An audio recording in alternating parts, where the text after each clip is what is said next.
আমাৰ ভৱিষ্যত আপোনালোকৰ হাতত এছাইনমেণ্ট মোড এক্সাম হ'ব লাগে আমাক সোনকালে এক্সাম লাগে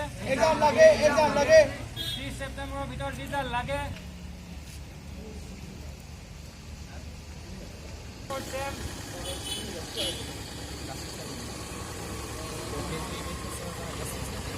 এক্সাম 30 ছেপ্টেম্বৰৰ ভিতৰত ৰিজাল্ট লাগে আমাক ৰিজাল্ট লাগে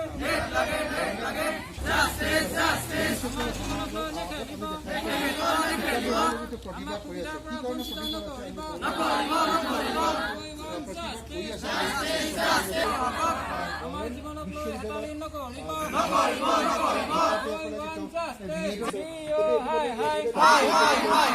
আমাক এক্সাম ডেট লাগে পৰীক্ষাৰ ৰিজাল্টটো সোনকালে দিয়ে ঘোষণা কৰিব লাগে আমাক সুবিধাৰ পৰা বঞ্চিত নকৰিব আৰু আমি ফৰ্ম ফিলাপৰ ডেট দি দিছে আমাক 19 দিনকৈ সময় যিটো মাত্ৰ 550 জন ল'ৰা ছোৱালী আছো বড়োলেণ্ড ইউনিভাৰ্চিটি আমাক 30 ছেপ্টেম্বৰৰ ভিতৰত ৰিজাল্ট লাগে আৰু কেতিয়া এক্সাম পাতে সেইটো তেওঁলোকৰ কথা মুঠতে 30 ছেপ্টেম্বৰৰ ভিতৰত আমাক ৰূপায়ণ কৰিব লগা কাৰণবোৰ কি হয় আজি আমি গোটেই আমাৰ অসমৰ বিভিন্ন ঠাইত বড়োলেণ্ড ইউনিভাৰ্চিটিৰ আণ্ডাৰত 7খন ইনষ্টিটিউশ্যন আছে য'ত BA আমি পঢ়ি আছোঁ য'ত 550 গৰাকী শিক্ষাৰ্থী আছে আৰু আমি ইয়াত বড়োলেণ্ড ইউনিভাৰ্চিটিত যোৱা 21 তাৰিখ আগষ্ট মাহৰ 21 তাৰিখ 24 তাৰিখ আৰু 28 তাৰিখ 3 দিন ইয়াত আহিছোঁ আৰু VC ছাৰৰ লগত কণ্ট্ৰলাৰ ছাৰৰ লগত আমাৰ কনফাৰেঞ্চো হৈছে কিন্তু আমাক আশ্বাস দি পঠাই দিয়ে যে কিবা এটা হ'ব বুলি কিন্তু মিটিঙত ডিছকাশ্যন হৈ আমাক ক্লিয়াৰিফিকেশ্যন হ'ব বুলি কয় যদিও একো আমি এতিয়ালৈকে পোৱা নাই তাৰপিছত যোৱা 28 আগষ্টত আমি আহোঁতে আমাক শেষত কনফাৰেঞ্চৰ পিছত এখন নটিচ দিলে যে নটিচখনত আমাক ফৰ্ম ফিল আপ ডেট দি দিলে 28 তাৰিখৰ পৰা 15 তাৰিখলৈ যিটো এতিয়ালৈকে কোনোবাৰে হোৱা নাছিলে 19 দিনকৈ ফৰ্ম ফিল আপ কৰি আমি কেতিয়া এক্সাম দিম কেতিয়া আমাৰ ৰিজাল্ট দিব আমি এইটোৱে ৰিকুৱেষ্টত ইয়ালৈ বাৰে বাৰে আহি আছোঁ যে আমাক সোনকালে এক্সাম লাগে আৰু ৰিজাল্ট লাগে কাৰণ আমি আমাৰ যিটো একাডেমিক ছেশ্যন সেইটো আমি অলৰেডি জুন মাহতে শেষ কৰিছোঁ মানে শেষ হৈছে আনকালে হোৱা হয় আমাৰ ইমান সময়লৈ ৰিজাল্ট ওলাই আমি সম্পূৰ্ণৰূপে নেক্সট আমাৰ আগবাঢ়িবৰ কাৰণে আমি যোগ্য হওঁ কিন্তু এইবাৰ কৰোনা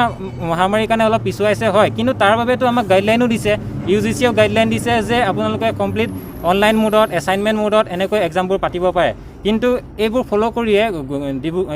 তেজপুৰ ইউনিভাৰ্চিটিয়ে অলৰেডি তেওঁলোকৰ BEdৰ এক্সাম কমপ্লিট কৰিছে আৰু ৰিজাল্টটো দিছে আৰু বাকীসকলেও তেওঁলোকৰ আগবাঢ়িছে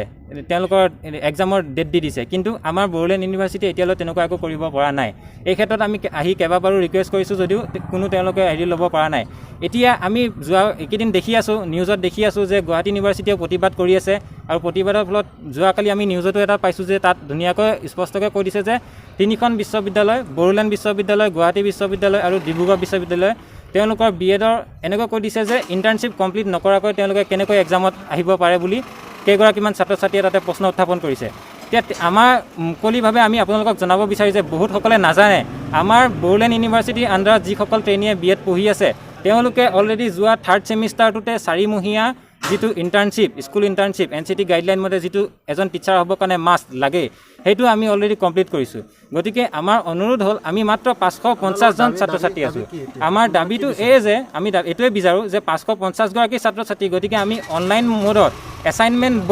বেষ্টত আমাৰ এক্সাম পাতিব লাগে কাৰণ এতিয়া গোটেই